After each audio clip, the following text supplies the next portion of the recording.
اگه ماشین 405 سمند یا پارسه و میخوای لنت ماشینت خودت تعریض کنی، همراه من باش که مراحلش رو 0 تا 100 بهت نشون بدم. دوستان بعد اینکه لاستیکتون رو باز کردید میرسید به این مرحله و فرمون رو کاملا میچرخونید.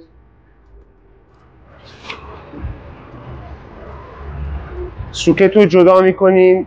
این سوکت مربوط میشه به هشدار اتمام لنتا. بعد پیچ پایینی رو باز میکنیم. دوستانی که اولین بار میخوان این کار رو انجام بدن، لنت رو تعریض کنن، حتما توجه داشته باشید که لنت رو در چه زاویه‌ای از قسمت اصلی جدا میکنید. باید لنت تازه رو هم با همین زاویه نصب کنید. دوستان بعد اینکه لنت ها رو بیرون آوردیم، محافظش رو پایین میاریم و با یه پیچ گوشتی باید برای لنت های تازه جا باز کنیم. یه فشار به عقب میدیم، اینجوری پمپ به عقب میره و برای لنت های تازه جا باز میکنه.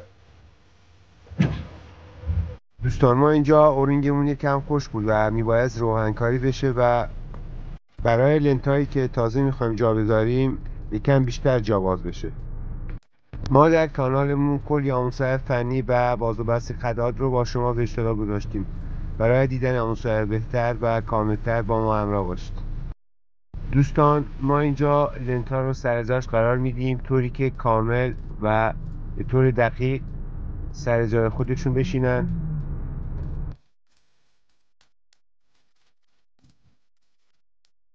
سیمش رو از وسط محافظ رد میکنیم که گیر نکنه سیمش.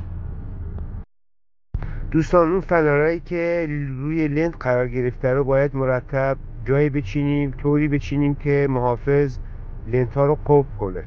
همونطور که مشاهده میکنید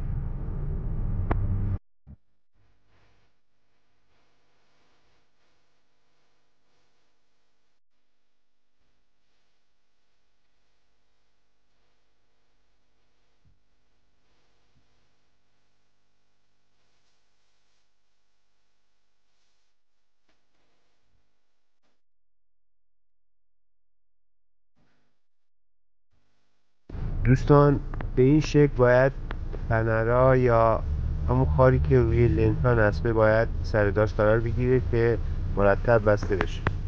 تعویض به کاملی انجام شده. دوستان تعویض سمت چپی به درستی و کاملی انجام شد و برای تعویض لنت سمت راستی هم همین مراحل رو پیش میریم. دوستان اگه این ویدیو واسهتون مفید بود با لایک و سابسکرایب ما رو حمایت کنید.